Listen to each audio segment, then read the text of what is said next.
नमस्कार दोस्तों, आपके अपने YouTube चैनल में physical education by Nagendra Yadav में स्वागत है। मैं यह स्पोर्ट्स मैनेजमेंट का पार्ट 2 वीडियो लेकर आया हूं, जिसमें 70 क्वेश्चन कवर करूंगा। और यह क्वेश्चन ऐसे हैं जो आपके हर एग्ज़ाम में फिजिकल एजुकेशन से संबंधित आएंगे, इसलिए आप लोग इस क्वेश्चन को अच्छे से देखिए, समझिए और कमेंट करिए। ज़्यादा से ज़्यादा अपने दोस्तों को शेयर करिए ताकि आप लोग के मोटिवेशन से मैं और वीडियो अच्छे से बना सकूं। तो मैं आप लोग का ज़्यादा समय न लेते हुए क्वेश्चन नंबर 14 से कंटिन्यू करूंगा। In a successful management system, assignment of authority must necessarily to go with the assignment of। कहा है कि एक सफल मैनेजमेंट सिस्टम में कार्य और अथॉरिटी का जो विभाजन होता है, असाइनमेंट होता है, वो किसके साथ होता है? पावर के साथ होता है उनके, या कर्मचारी के पावर के साथ होता है, या रिस्पॉन्सिबिलिटी के दायित्व को देखकर होता है, और सी है स्टेटस को देख के या ड्यूटी को देखकर। तो जब कार्य का मैनेजमेंट सिस्टम में, एक सक्सेसफुल मैनेज सिस्टम में जो कार्य का विभाजन होता है, उसके पावर का जो विभाजन होता है, वह उसके रिस्पॉन्सिबिलिटी के साथ होता है। तो ऑप्शन नंबर बी सही है। क्वेश्चन नंबर 15 है। क्वेश्चन नंबर 15 है, at the heart of management in any endeavour is discipline with can be stabilised only. At the heart of management का जो दिल होता है, किसी भी प्रबंधन के दिल में,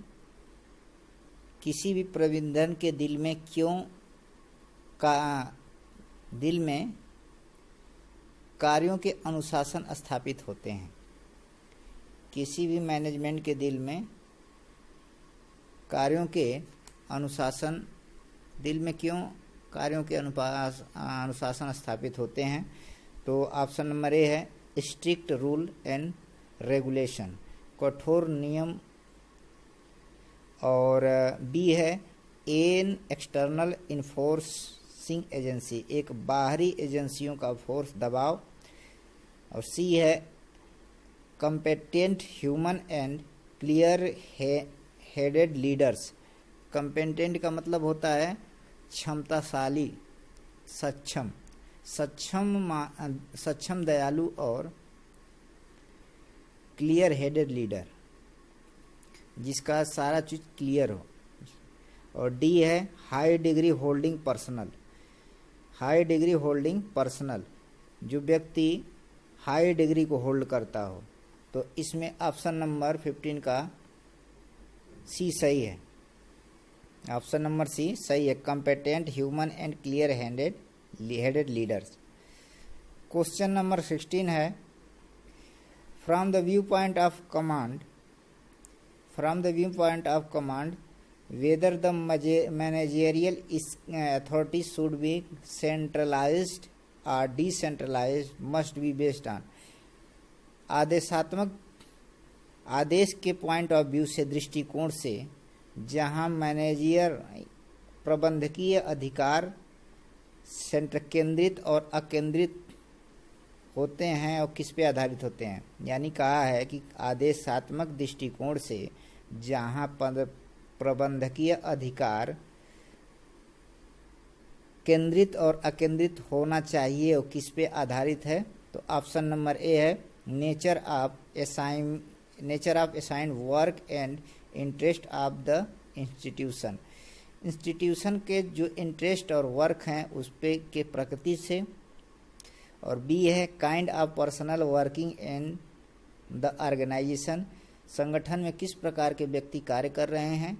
और सी है trend in other institution organization of the like nature, other institution और ऑर्गेनाइजेशन संगठन के क्या प्रचलन है, उस नेचर को पसंद करना। और डी है consensus of the employees and the officials, consensus of employees तो ऑप्शन नंबर क्वेश्चन नंबर 16 का ऑप्शन नंबर ए है, सही है। Nature of assigned work and interest of the institution. Question number 16 है, management of an organization can not achieve its objective speedily unless the. कहा है कि management of an organization can not achieve its objective speedily unless.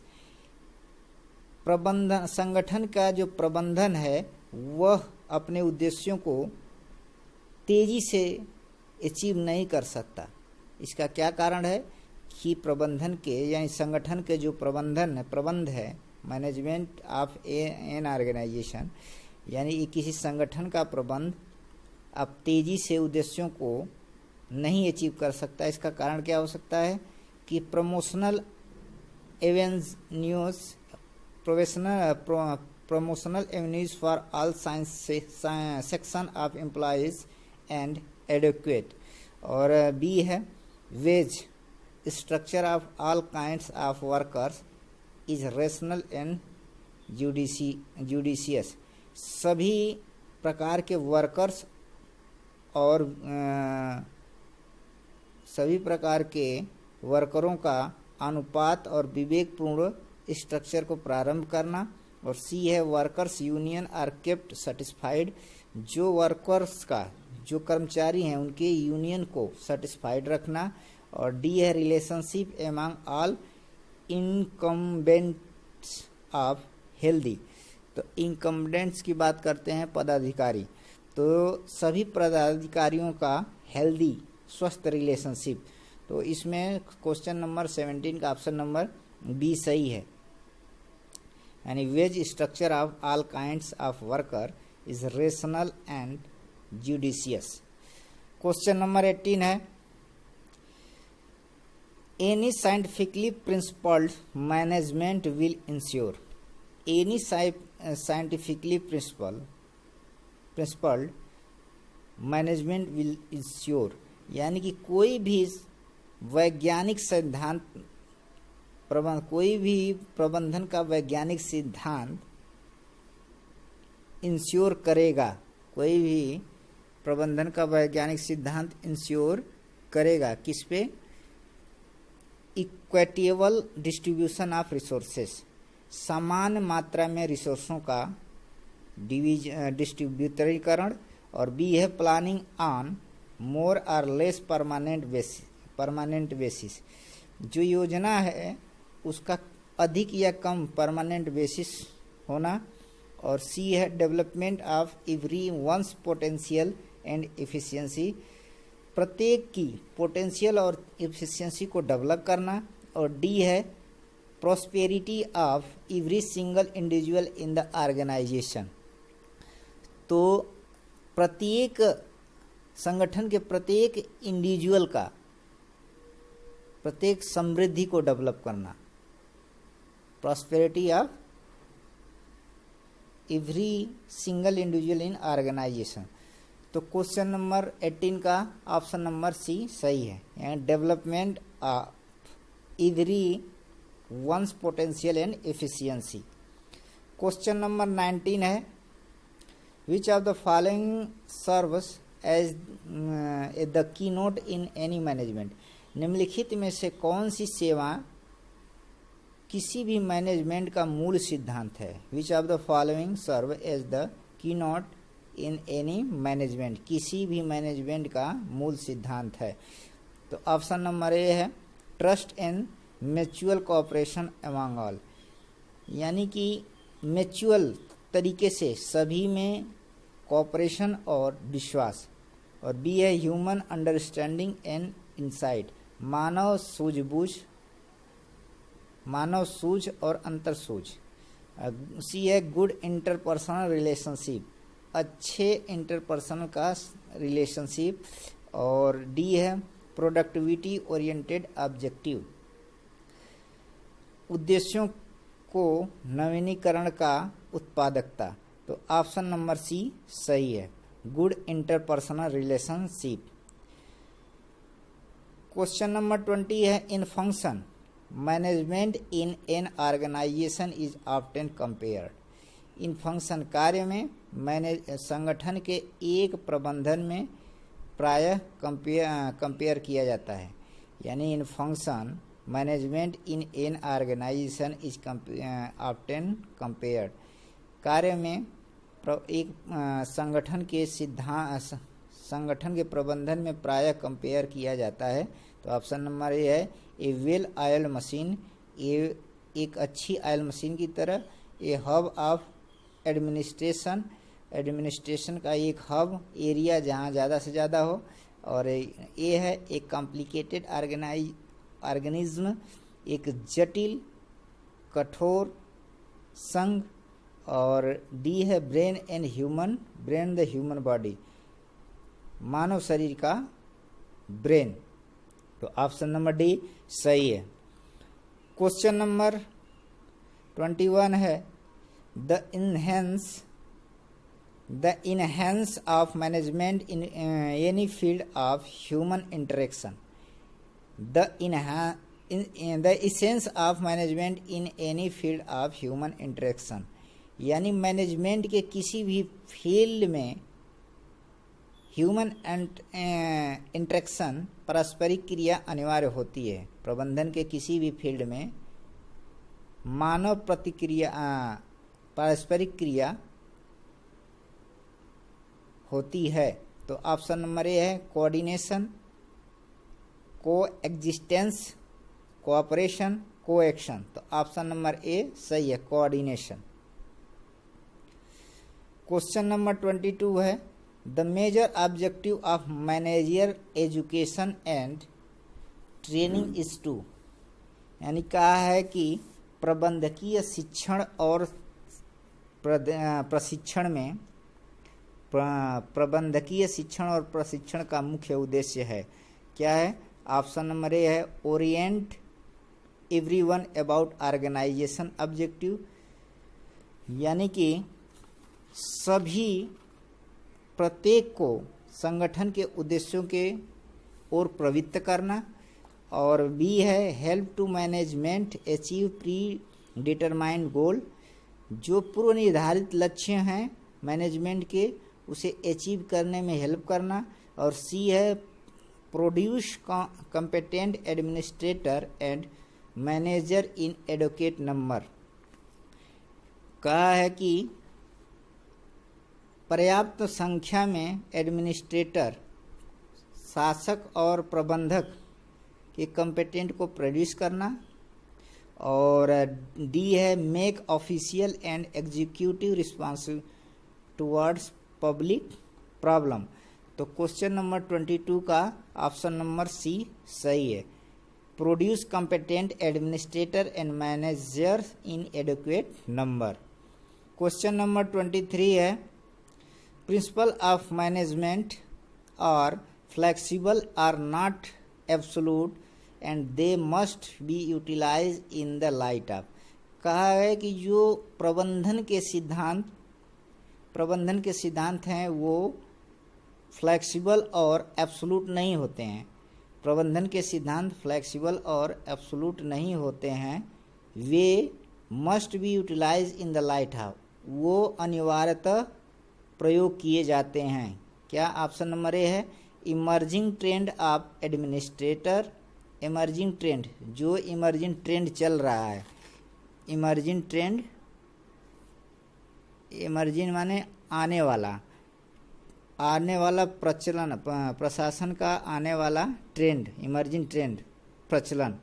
और B है growing need of the people, growing need of the people, व्यक्तियों की जो वृद्धि की आवश्यकता है। और सी है changing global scenario in the international relations, अंतर्राष्ट्रीय संबंध में परिवर्तनशील ग्लोबल दृश्य सिनेरियो।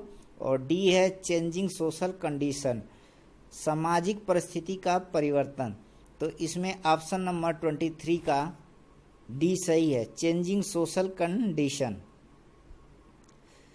क्वेश्चन नंबर 24 है in principle and for efficient result, functionally of the group or athlete team should be directed and coordinated by.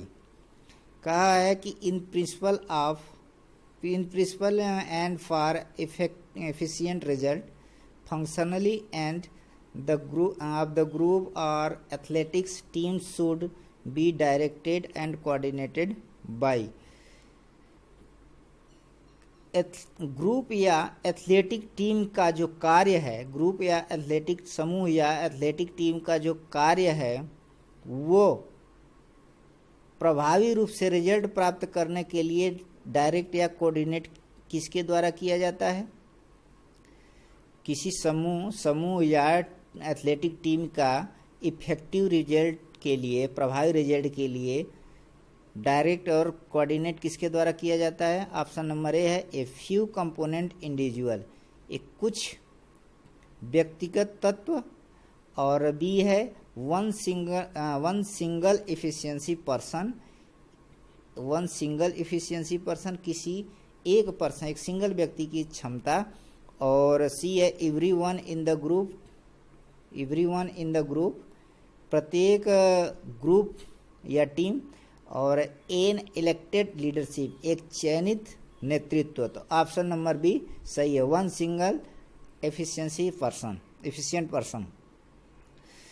25 है rationalization theory of management unequally advocate. Rationalization की बात किया है, तो ये रेशनलाइजेशन का मतलब होता है एक युक्तिकरण, और अनइक्वावोकेली का मतलब होता है सुस्पष्ट ढंग से। यानी कहा है कि युक्तिकरण, मैनेजमेंट के युक्तिकरण सिद्धांत सुस्पष्ट ढंग से वकालत करता है। प्रबंधन का युक्तिकरण सिद्धांत सुस्पष्ट ढंग से, अच्छे तरीके से वकालत करता है। तो ऑप्शन नंबर ए है right person for the right job, right व्यक्ति के लिए राइट जॉब, जो उसके लिए जरूरी है, जो जॉब उसके लिए जरूरी है, जो उस लायक है, जो कैपेबल है, उसके लिए वही जॉब। ऑप्शन नंबर ए। और बी है डिवीजन ऑफ अथॉरिटी, अधिकारों का विभाजन, और सी है डिवीजन ऑफ रिस्पॉन्सिबिलिटी, उत्तरदायित्व का विभाजन, और डी है freedom of thought and action, उनके सोच और कार्यों की स्वतंत्रता। तो ऑप्शन नंबर ए सही है, यानी कि right person for the right job. Question number 26 है in term of its attributes which of the following is not considered in organization। विशेषता, इस विशेषता के शब्द में निम्नलिखित में से कौन सा एक प्रबंधन के संगठन के रूप में कंसीडर नहीं किया जाता? यानी कहा है कि इस विशेषता के शब्दों में निम्नलिखित में से कौन संगठन के रूप में कंसीडर न सोच विचार नहीं किया जा सकता है? तो ऑप्शन नंबर ए है ए स्पोर्ट्स या सोशल क्लब, एक स्पोर्ट्स या सामाजिक क्लब, ये सब संगठन के रूप में आते हैं। ए स्कूल, बी है ए स्कूल या कॉलेज, और सी है ए स्पोर्ट्स साइंस एसोसिएशन, एक खेल विज्ञान संघ, और ए फिलैंथ्रोपिक सोसाइटी। फिलैंथ्रोपिक का मतलब होता है लोकोपकार से संबंधित, जो लोगों का उपकार करता हो वो संगठन। तो ऑप्शन नंबर ए सही है, ये स्कूल और कॉलेज ये कोई संगठन के अंतर्गत नहीं होता है।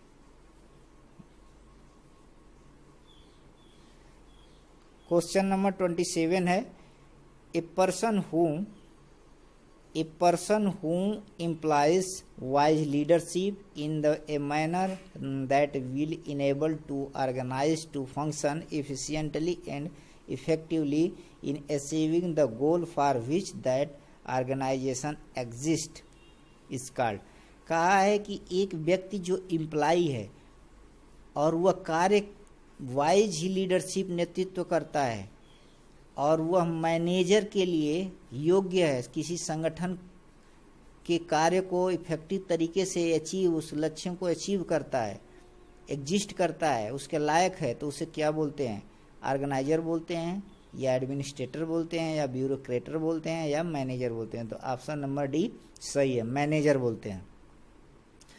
क्वेश्चन नंबर 28 है the development of formal structure of organization where the various management coordinating center and the subdivision of work are arranged in an integrated manner which clearly define line of authority is called।